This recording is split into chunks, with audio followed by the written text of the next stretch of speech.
Hey guys, back with the next amazing video. In this video, we're going to talk about 8 keyboard shortcuts that everyone should know while working on system.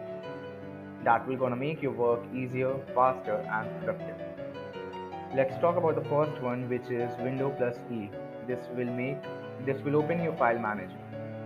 The next one is Window plus D. This will minimize multiple screens on your system. The third one is Window plus right or left arrow key. This will split your screen in two parts.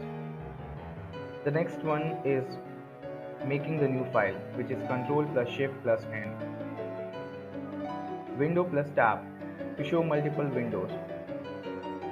Window plus Shift plus S is going to take a screenshot of the current window. You might be using snipping tool. This is the alternative of that. Window plus Shift plus S. That will work. That will behave the same as snipping tool. Window plus V.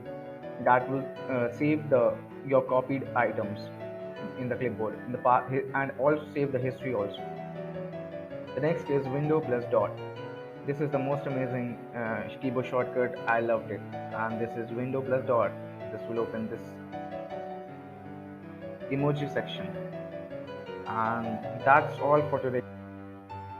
This is all for today. Hope you like it.